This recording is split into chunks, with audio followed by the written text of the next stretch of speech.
After being told my McLaren needed $70,000 in repairs, I finally have it back now. In this video, we're going to go over what it needed, what we did, and what it still needs before we can actually drive it again.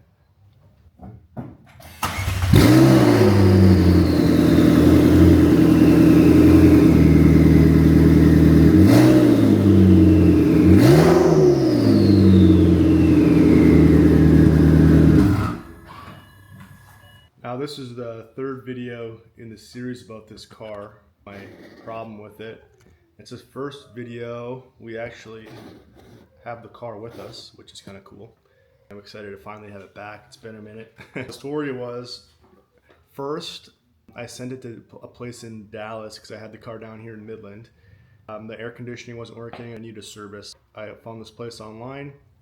They had good reviews. Sent to them, they sent me back a $70,000 repair estimate for a bunch of ridiculous stuff. And that didn't even include fixing the air conditioner. Then I sent it to another place. I shipped it from Dallas to South Carolina to Sean at McMedics. He went through everything. He's very well known and very highly recommended on all the McLaren forums and online. So he went through everything. He actually could guess who made my estimate up before I even told him. He said they're known for making these super high estimates and kind of changing stuff that doesn't need to be changed. So the $70,000 repair, which included a ton of oil leaks, like front engine seal, all this stuff, the V module. And when he went and looked through it, there was no leaks. There was no leak of the V module. The front seal wasn't leaking, the rear seal wasn't leaking.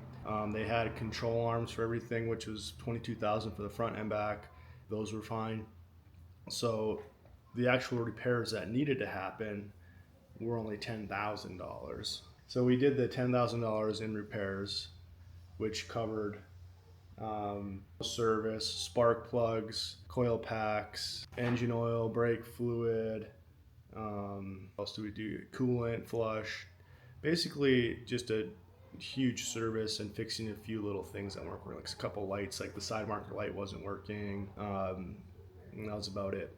And then we also, in addition to the stuff that was wrong with it, we upgraded a few items. We put on new Continental Extreme tires, because I had our 888s on here, and then they were super loud and just weren't really a great tire. So we tried those, and we also updated the tune to a engineering tune from we had an AMS tune on here before, so we upgraded to M engineering. We're gonna see how that works today too when we try it out. Obviously I had to pay extra for the tires and the tune and the extra stuff we did, but that wasn't on either estimate. So the original estimate, I was trying to get scammed out of $70,000 for what it seems like to me is $10,000 worth of work. Car's back now. I'm super excited, but there's still work that needs to be done.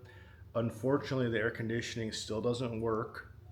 I was able to find the problem with the air conditioner and fix it, but he wasn't able to recharge it. So I'm gonna bring it to a shop tomorrow in town here and recharge the AC. And it needs a detail super bad. It's filthy. I don't know how it got so dirty. It looks like the transport company transported on an open trailer instead of an enclosed trailer almost. So I'm not sure what happened there, but I gotta do a super big detail on it. So we're gonna detail it. We're gonna take it to the shop to get air conditioning put in, and then we're actually gonna get to drive it finally. Boris has actually never even been in this car because it's been in the shop since I started taking him for rides. So I can't wait to give him his first ride. It's gonna be this weekend or tomorrow maybe. And I can't wait to get this thing cleaned up. And we'll do a driving video and kind of tell you guys more about the car then. But this is the third video in my McLaren series with this repair. So if you wanna see in detail on more information on the $70,000 estimate and then the $10,000 estimate, I compare those kind of apples to apples and show the estimates in my previous videos. So please click here to see those.